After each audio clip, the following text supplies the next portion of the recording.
Good day, everyone. TESOL International Association's Affiliate Network Professional Council is pleased to present this webinar titled The Power of Collaboration Among ELT Associations. Our speaker is Rosa Aronson.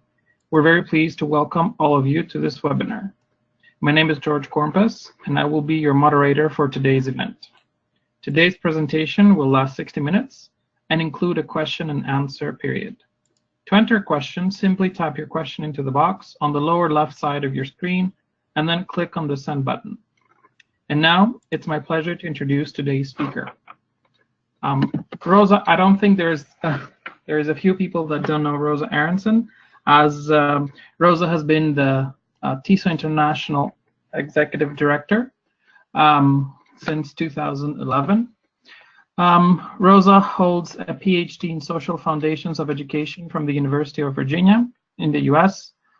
She's also certified association executive. She holds a CAE, and she has recently, a year ago, stepped down from being the TESOL International's executive director. Rosa, welcome to the program. Let's get started. Thank you, everybody. Thank you, George. I just wanted you to see where I am. I'm in North Carolina, and soon I will turn off my video cam, but I just wanted to take this opportunity to say hello to all my friends and all my future friends from the TESOL world. So I just wanted to first express some thanks before we start the webinar. I'd like to thank the leaders of the TESOL Affiliate Network Professional Council, Uli Schrader, who serves as chair, and George Cornpas, vice chair, who just introduced me. Thank you also to the staff partner of the Professional Council, Valerie Novick, for taking time out of her weekend and for assisting with this event, and also for assisting with the planning. And of course, Chris Powers, current TESOL Executive Director. I would also like to take this opportunity to thank the Board of Directors for allowing this webinar to take place. And special greetings to Deborah Healy, who is the board liaison to this professional council. So ever since the profession of TESOL was established, the topic of collaboration among English language teachers associations has been significant. But in recent years, it has become vital. So even more important than it was at its beginning. It has become vital to the success of our field. And this is why I chose this topic. And I think your presence here today indicates that this theme resonates with you as well. So although anyone engaged in the TESOL profession is welcome to participate, I hope this webinar will be particularly relevant to those of you who already hold a leadership position, or perhaps aspire to become leaders in an English language teaching organization, regardless of where you are located in the world.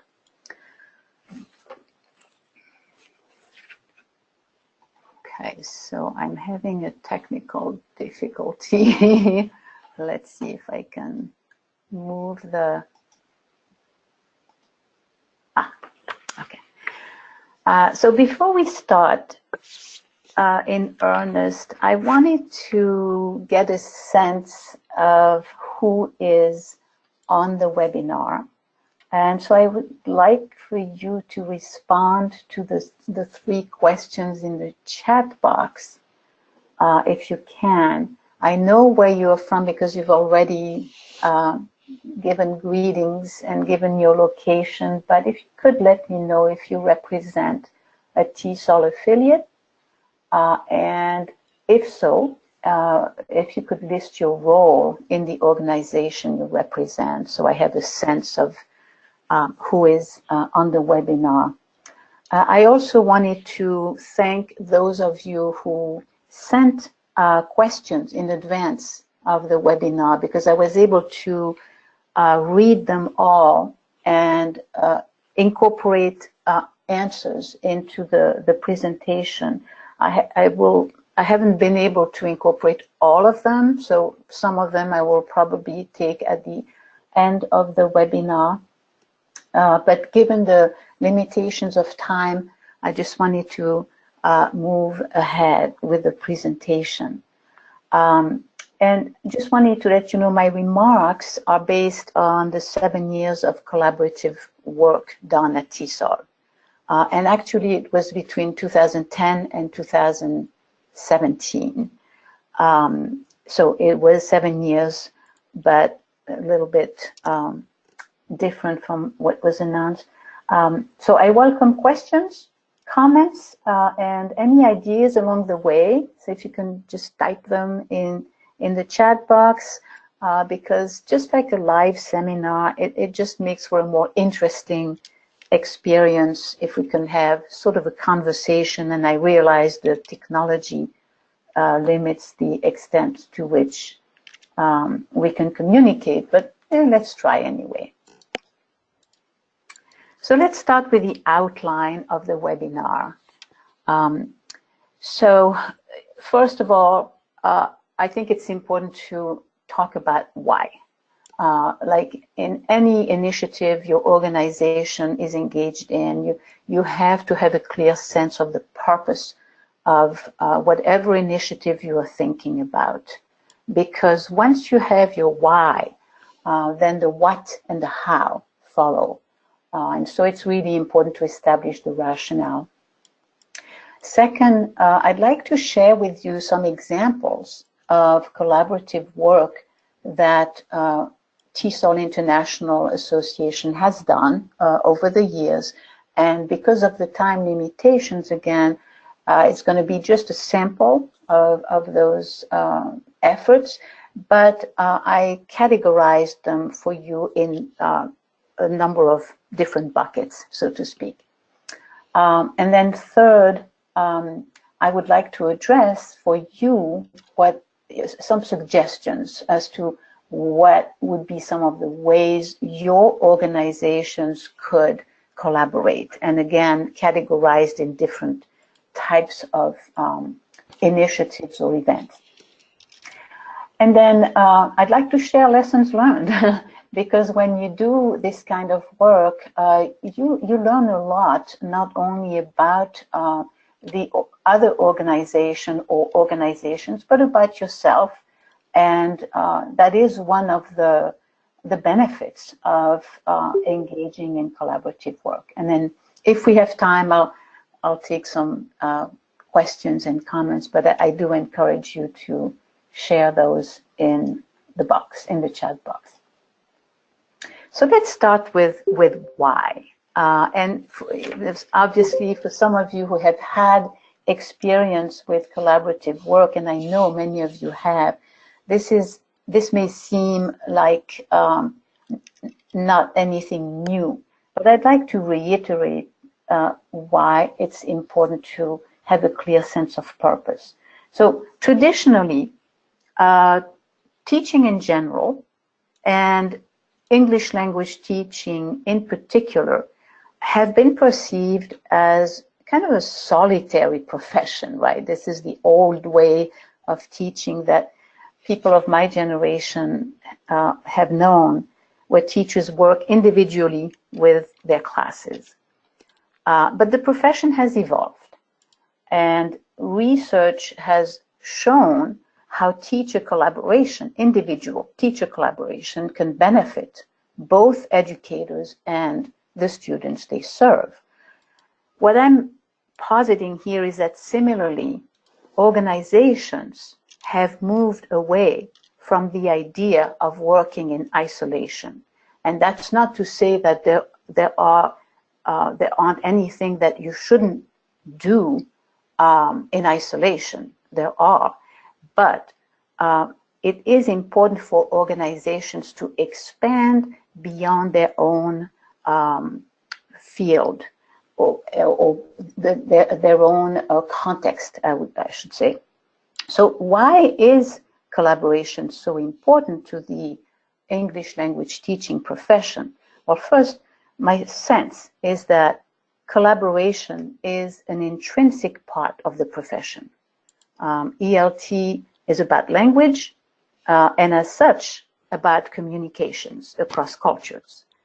So just as it would be difficult to learn a language in the abstract, well, similarly, it would be difficult for an organization to operate solely in isolation. So it is an important part of the field itself. Second, even though some researchers now question the dominance of English as lingua franca, ELT remains a major field of study. Therefore, there is a need to unify the profession, and that need is really critical at this time. So when I say unify, I don't mean that everybody should say the same thing, but there is a need for consistent messages about what we know about the profession. So that collaboration can help do that. Third, and what I'm going to say may not be a universal reality, but oftentimes the ELT profession is still undervalued and misunderstood in many contexts. So collaboration helps strengthen the profession by forging bonds and by enhancing the visibility of teachers in this field. And fourth, in the past few decades, researchers and practitioners both have helped uncover old ideas and myths about what constitutes good language teaching. And new ways of approaching ELT have been promoted, but unfortunately, as many of you know, the myths are still out there and usually promoted by out-of-the-field decision makers and so-called experts. So there is a critical need for professional English language teachers associations such as yours to correct these misconceptions and to speak again with a unified voice. And the ELT profession is global and is enriched by collaborative efforts across various contexts. Not only is it enriched, but it really promotes innovation, because each organization has and brings to the effort a different perspective. So that really contributes to enriching the professional voice we all collectively represent. So let me share with you some examples of collaborative work done, and I classified them into 4 different types. Now, there may be other ways to unpack the number of efforts we've done, but this is the one I thought was perhaps the most intuitive, and we will go through each of them in a little bit more detail. So one of them is, of course, content sharing, and the second one is any policy or advocacy effort done in collaboration. I put the summit on the future of the TESOL profession in its own category because it's such a broad effort and it has ramifications for what you can do in your own context. And then other types of collaboration that I will outline as well. So those pictures were done in conjunction with MEX TESOL. This was a TESOL symposium in Mexico back in 2015. And if Uli is on the call, he will recognize the pictures. So in terms of content sharing, symposiums, academies, assemblies, all refer to specific types of collaboration. So a symposium, and some of you have had this experience with us, it's like this one that we did in conjunction with MEX TESOL conference, is usually a 1 day, sometimes a day and a half, of content sharing with the participants or a subset of the participants who are at the conference. The format usually includes a morning plenary session during which keynote speakers and content experts share their focus, and then in the afternoon they offer an in-depth workshop on their topic. So participants usually receive a certificate of attendance, and oftentimes those content experts also double up as keynote speakers at the affiliate conference that follows or precedes it. So that's one format. And the benefits for both organizations are higher visibility, because then you attract a more perhaps international range of speakers from your perspective, and you share that expertise with your members. Sharing of expenses sometimes can help, and also sponsors also like these events because they can increase their visibility and impact by being associated with 2 or more organizations. On the less advantageous side, and it's just a caution, those events can be time-consuming on the part of both organizations, and they can drain your resources if you're not very specific about the purpose. So planning is very important, and marketing has to be robust. But I'll go more in details about lessons learned later on. So this is another type of content sharing event. This was done in conjunction with the Thailand TESOL International Conference.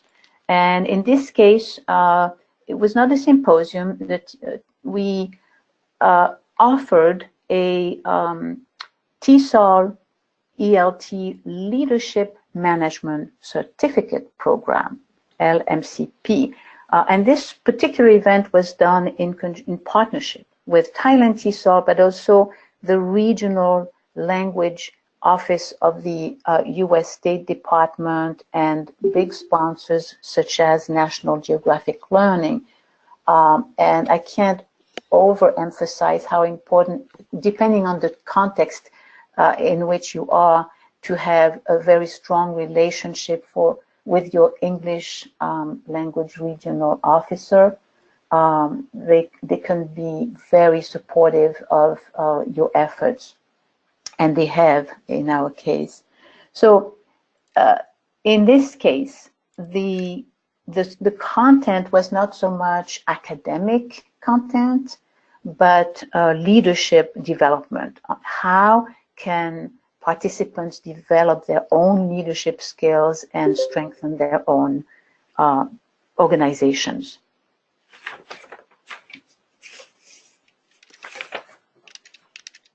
So this is another symposium, but I share it with you because it's a little bit different from the other ones that we've done, in the sense that this was in Da Nang, Vietnam, in the sense that it was not done in collaboration with another TESOL affiliate. This was done in, are you all hearing some background noise? Okay, we'll see if we can continue anyway. This particular event was done in conjunction with the Ministry of Education and Technology in Vietnam. as well as the host university in Da Nang, University of Foreign Language Studies, and again, the Relo office. So the format of the symposium was similar to the other symposiums we've offered, but the difference was that it was done without an affiliate.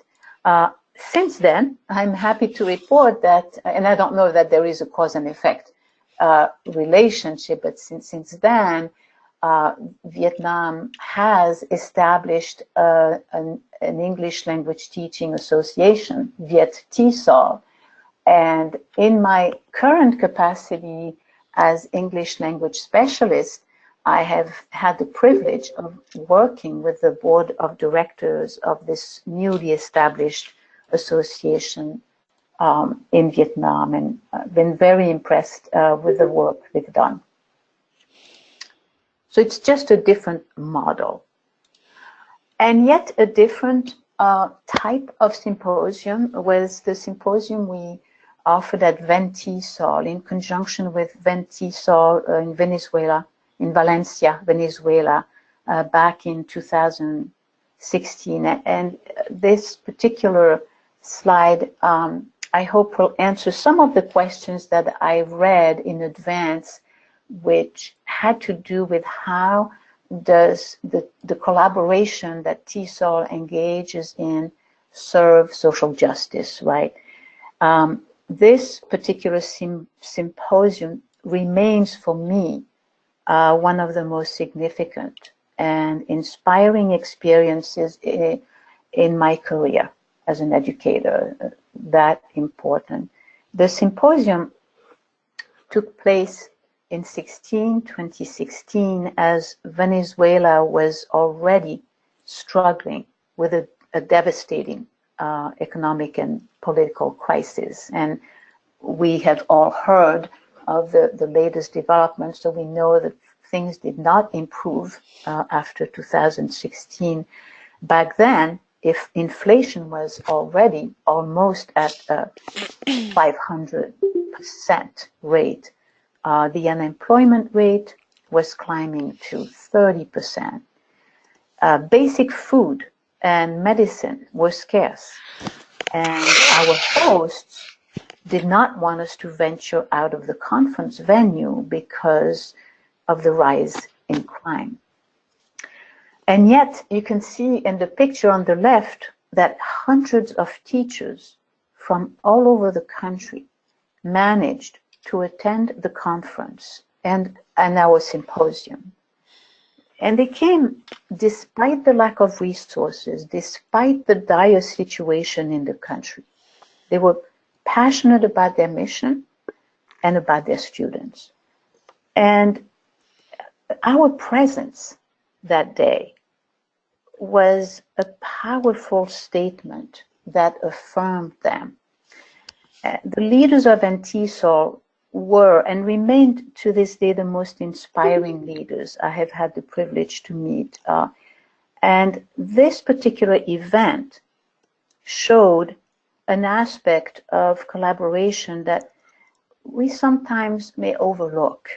The human aspect, the social justice aspect, how we can still change lives, how we can hold on to our hopes and dreams despite the harsh reality that may surround us. And this benefit is really hard to quantify, but is nevertheless to be considered and very significant in any collaboration. And I'm not saying that every collaboration should automatically have this particular benefit, but this is one that's very important in our profession.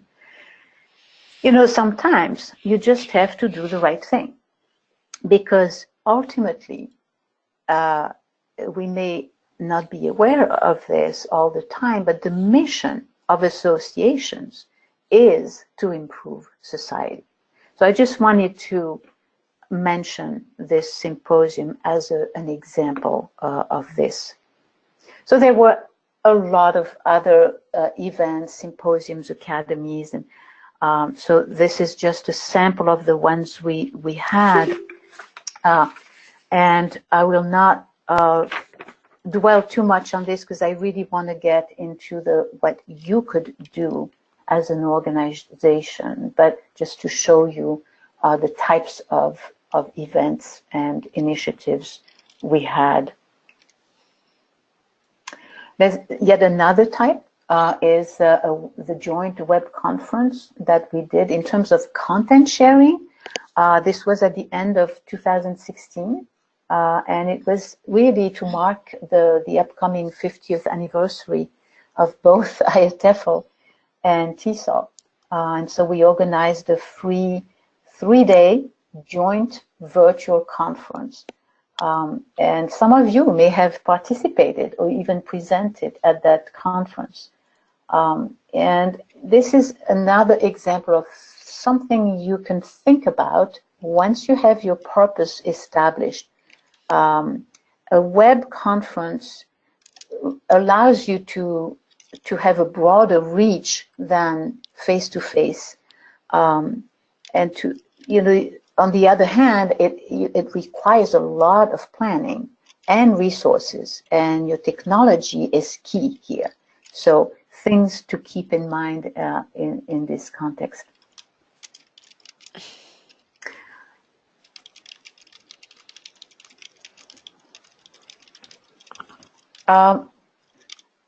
The Advocacy and Policy Summit is another example of collaborative work we did as an association. This particular effort was between TESOL and its US affiliates, but other affiliates have been known to attend, simply to get a sense of the professional development offered to participants. So this particular event is an annual event done near Washington, D.C. And the purpose is to put in touch members of TESOL and the affiliate leaders of TESOL with their elected officials and have that direct face-to-face meeting to talk about issues of importance to English language teachers. And it's a once in a year opportunity. But the event itself is 3 days. It includes speakers. The speakers can come from elected official offices, from other educational organizations involved in similar policy efforts. It includes an orientation on what topics are important, and also an orientation that includes usually role-playing. You know, how do you conduct yourself in a meeting with an elected official? And then there's a day of meetings, face-to-face meetings with politicians, and those politicians represent the participants' districts and states. And then the event wraps up with a dinner, which is also a debriefing opportunity where participants share their experiences during those meetings. But beyond this policy summit, TESOL also engages in collaborative work with other educational organizations around topics of common interests. And so that's something you may want to think about in your own context, thinking about policy and advocacy issues on conditions that affect the lives, the professional lives of your teachers and the students you serve. Then the summit was, as I said, I put it in a different category. It was an initiative that was in celebration of TESOL's 50th anniversary, and its purpose was to have we wanted to have an important collective reflection and conversation about the state of the TESOL profession. And we wanted to carve out areas of engagement moving forward. So in terms of the collaborative aspect of the summit, it was a very elaborate and complex effort. We first had, and so if you're thinking of doing something like that, think about that. We had the active support of the board of directors and other leaders in the associations, committee members, professional council members. We had a steering committee of experts to plan and lead the work. And we had an advisory group that extended to our sister association, TESOL, British Council, the RELO office of the U.S. Department of State, long-term partners and sponsors, affiliates like you, and stakeholders. So it was a multi-level effort. We also had your collaboration, and the initiative started with an online discussion with members of your associations participating at the grassroots level on issues that were important to them, and those issues then emerged into the actual event that took place. It was the culmination of this initiative, but it was not just, the summit was not just the event, it was a much broader initiative. We also had a graphic recorder, Wendy Pilar, who is a member of TESOL, who recorded these conversations that you see in those pictures. And then post-event, we had a summit action agenda that was published, I think within a year of the event. And a number of affiliates, maybe some of you, held mini summits in their own context. And I'll talk a little bit more about that later on. So the benefits of holding and hosting this conversation is about increasing your visibility. It's about consensus building around the future of the profession as a coordinated effort. There were other initiatives done by TESOL, and I think some of them are still in place, like the TESOL Speaker program, by which any affiliate can apply to have a speaker, mostly members of the board of directors of TESOL, or sometimes senior staff members can come to your conference and present at your conference, usually a keynote, a plenary, and those costs are covered by the association. I think the program is still in place, and you can take advantage of that by applying.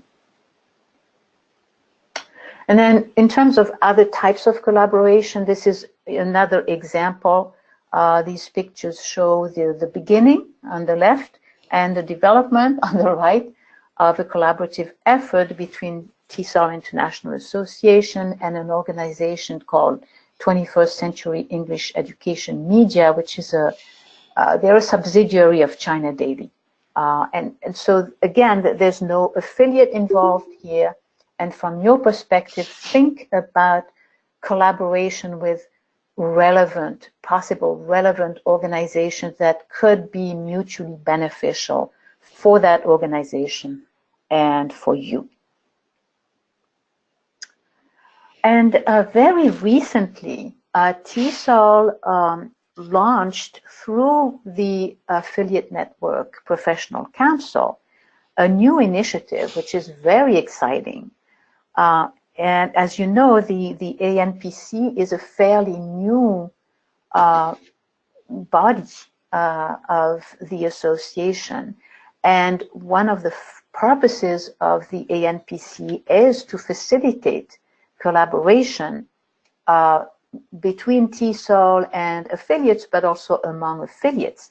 And so this new initiative called the Peer Advisory Program is going to entail direct and personal outreach efforts from ANPC members to you as affiliates, so that the communication that may have been lost, because we have, TESOL has over 100 affiliates, both in the United States and across the world.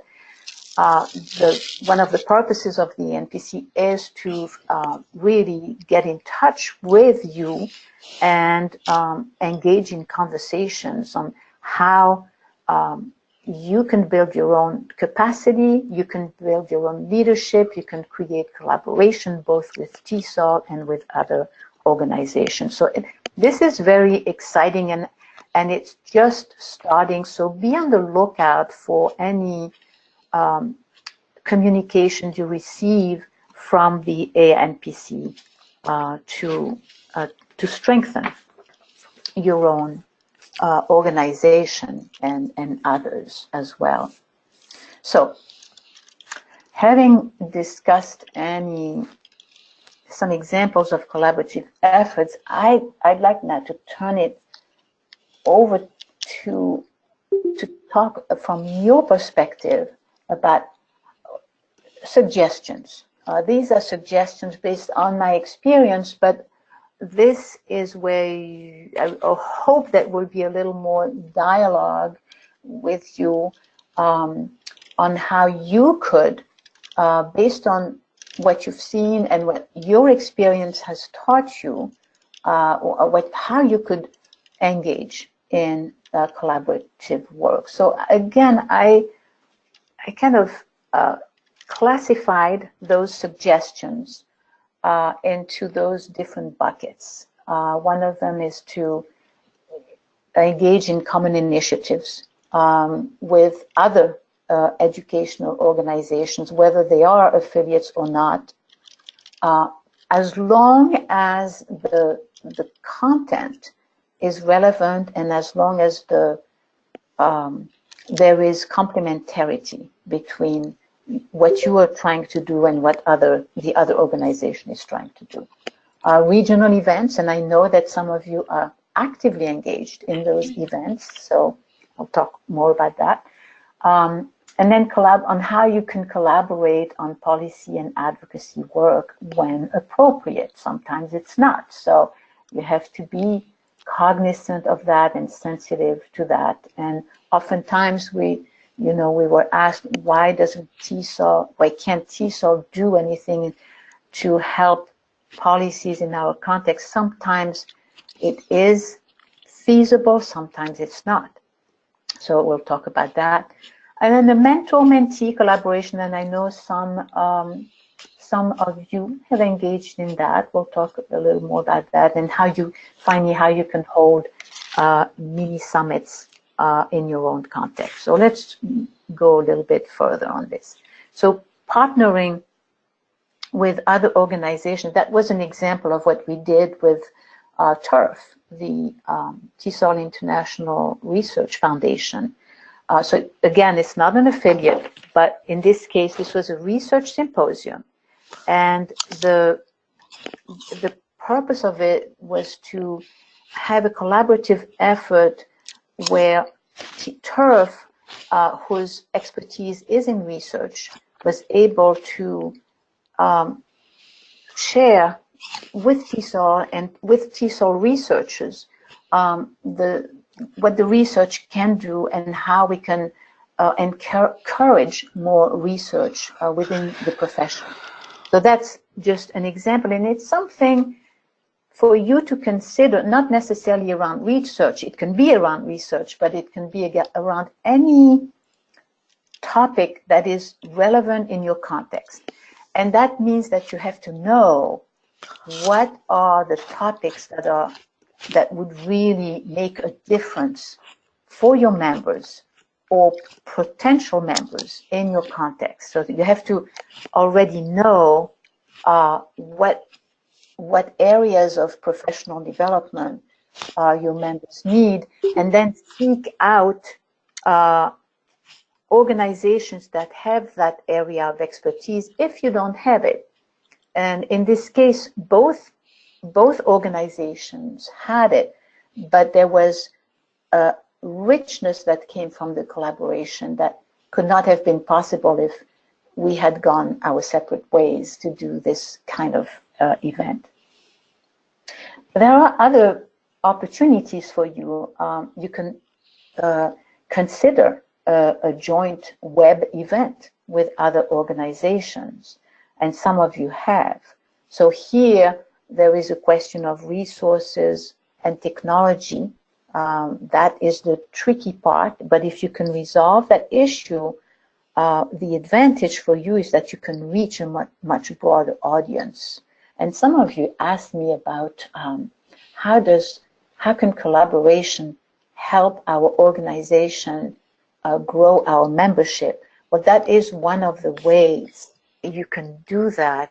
It's not there is no direct cause and effect relationship between your collaborative work and growing your membership, but indirectly, it's very important, because as you if your collaboration is successful, then your visibility increase, and members or professionals who may not have heard about your organization now do, and are interested and want to be part of your organization. So in that sense, I think there is a connection between membership growth and what you do collaboratively with other organizations. Another example is you could, if you do have a publication arm. I know TESOL published, as an example, published a book a few years ago on what administrators in the United States need to know about English language learners, and how that can help students achieve. Because we knew that administrators don't know much about the English language learners in their schools. And so we wanted to fill that gap. But our audience was not necessarily a TESOL audience. The audience was administrators. So we partnered with an administrators association in the US to co-publish the book. So that's just an example for you to consider if you were to undertake something where you have the expertise, but you don't necessarily have the audience. Consider that kind of effort. Now, in terms of regional events, these are actually examples of regional collaborations that are taking place among various affiliates. And there are more. These are just examples. So on the left is a picture of the Central American and Caribbean Basin TESOL Regional Group, which is a coalition of affiliates in that geographical region, and they get together on a regular basis and hold events on a regular basis. Similarly, on the right side of the slide, Southeast TESOL, and you can see on their logo that it features a map of the states that are part of this coalition. And I believe what Southeast TESOL does is organize conferences that are regional conferences. So those are things you can think about. You may already have participated in such efforts, and if you'd like to make comments or questions, just use the chat box. I'm just looking at the chat box and see if there are any comments. Okay. Newsletters are very effective too. Africa TESOL. Okay, fine. Okay. I'll have to check that. Thanks to the support of Relo. Okay.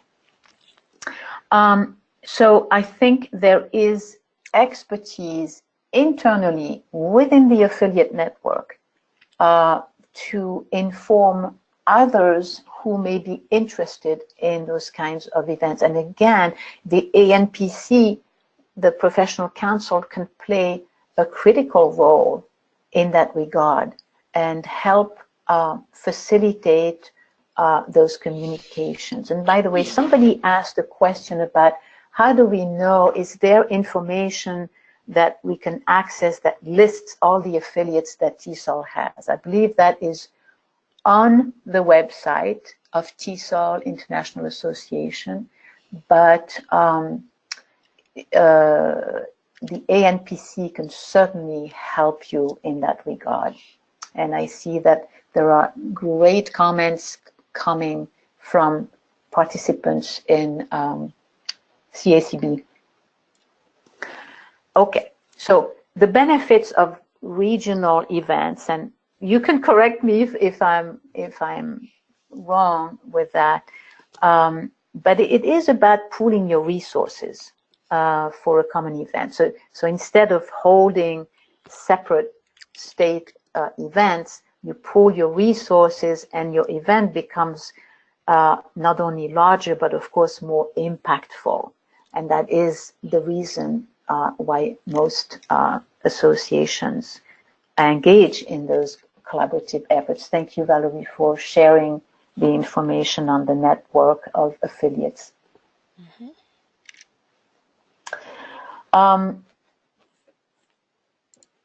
And then, okay, let me see.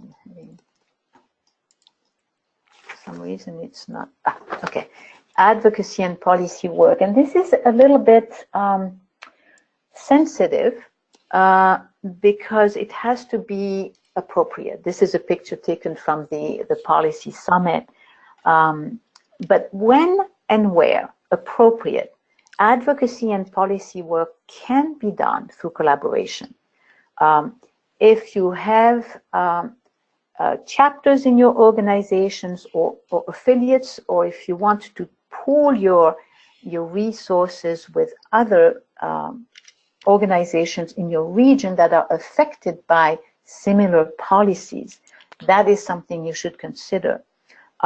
You can partner with other organizations as well, not necessarily affiliate. The important thing is, as you engage in advocacy and policy work, you want to be cognizant of the policy issues that are affecting your members. And this is the area around which you work.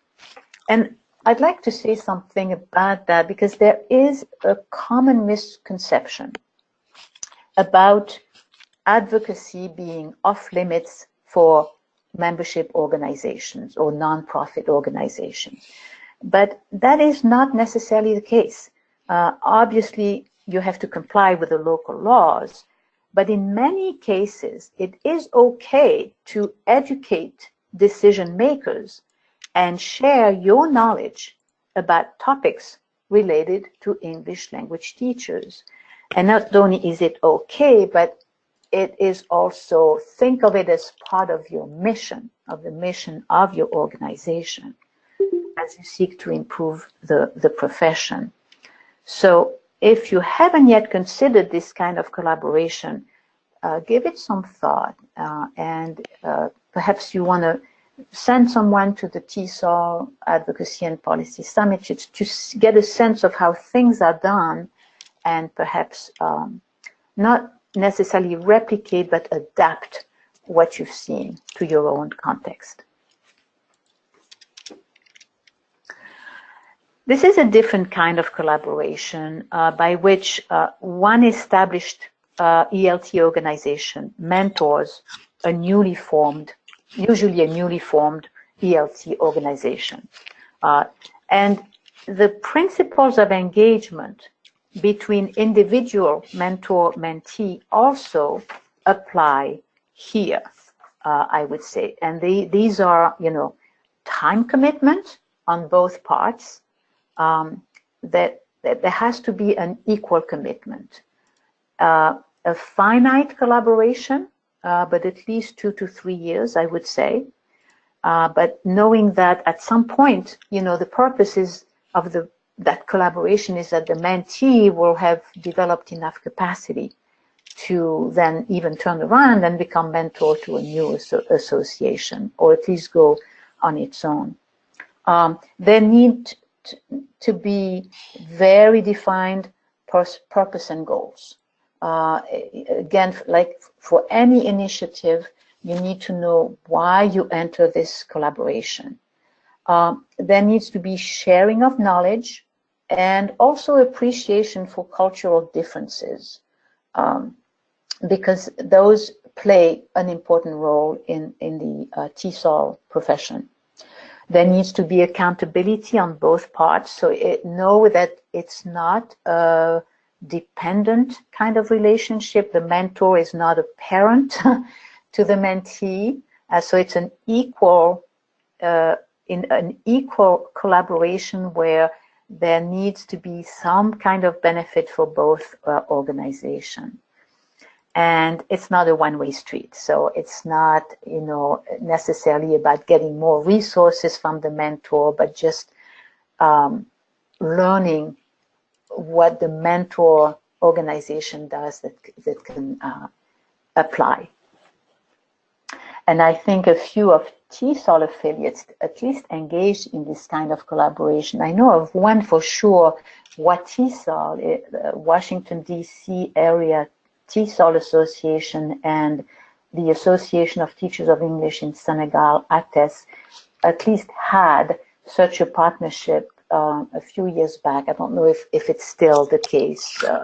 So that's maybe a resource for you to consider. And now,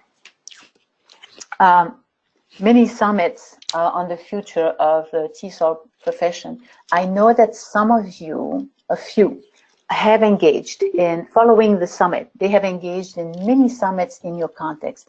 And why would you want to do that?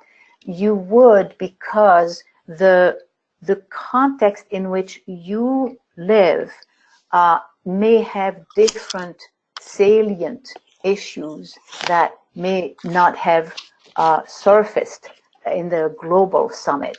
Or you may discuss in more detail some of the themes that were discussed in the global initiative. So the RELO officers have also been very supportive of such initiatives. I think there was one in Indonesia, maybe, or Malaysia.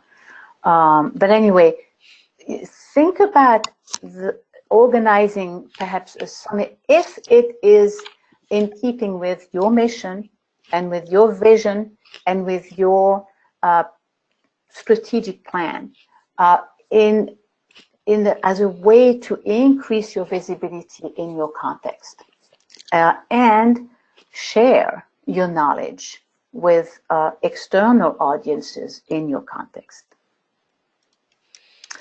And now as for lessons learned, I know we have just a few minutes, but I wanted to share those because they are important as you, even if you have experience or as you set about to engage in collaborative work. A collaboration where only one side benefits will not last. And so the benefits don't need to be the same on both sides, but there has to be an advantage to the collaboration on both sides. Okay, so that's clearly something that we have learned as an association, that some of you may have learned along the way as well. But as you consider collaborative work, be cognizant of that. And it's not only financial. I'm not talking about financial. It can be another type of benefit, but it has to be beneficial to both sides. Think visibility. Think benefits to your members. Think benefits to the greater ELT community. So think in those terms. And I know this can be hard to do, but before you enter a collaborative relationship, make sure your goals, your internal goals, are clear and there is consensus within each organization before moving forward. Take the time to debate the pros and cons. It's important. Make sure there is clarity and make sure there is a built-in evaluation, measures of success, plan for it, how will you know that the effort was successful in advance? Try to clarify that in advance. And then make sure both organizations agree on what will constitute success. Clarifying expectations is always important, but even more so in our profession where cultural diversity is so strong and assumptions can be easily made based on your own cultural contexts. And I'll give you a simple example, but we were organizing a symposium in a country that I'm not going to name because it's irrelevant. And it was not with an affiliate. So, but we were organizing the symposium, everything, we had everything we thought clarified. And when we arrived on site, we just found out that there was an expectation on the other side that we were to compensate their volunteers.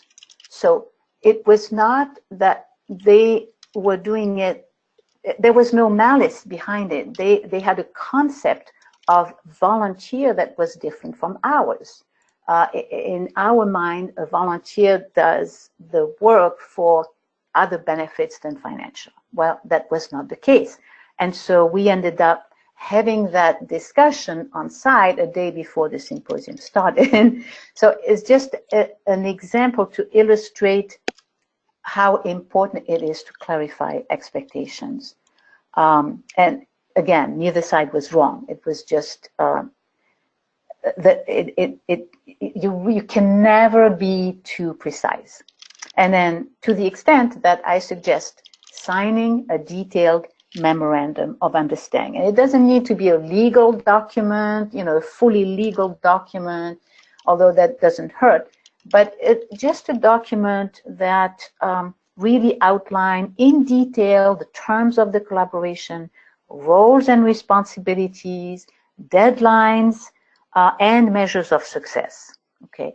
And having said that, keep in mind that culture is very important, and approach your collaborative work with an open mind. Otherwise, the collaboration will not work either. And also know that your resources are always limited. And so what initiatives will bring the most benefits for the investment that you're making? And I see a question here that has to do with leadership rotation that I will address a little later. Okay, I think we're a little bit out of time. Okay, sorry. Oh, sorry. I just wanted to leave you with this African proverb that I love because it really illustrates the topic of today. If you want to go fast, you go alone. If you want to go far, you go together. So it's something to think about. I would like to leave you with my email address. I think it's on the last slide, which will be shared. So if you have specific questions, I will respond by email if you'd like. Sorry, George. Okay. Thank you. And with that, we must conclude today's online program. Today's presentation was titled "The Power of Collaboration Among ELT Associations." In a few days, you will receive a short SurveyMonkey evaluation of today's session. We would appreciate your feedback. A special thank you to our presenter, Rosa. This concludes the program. You may now disconnect.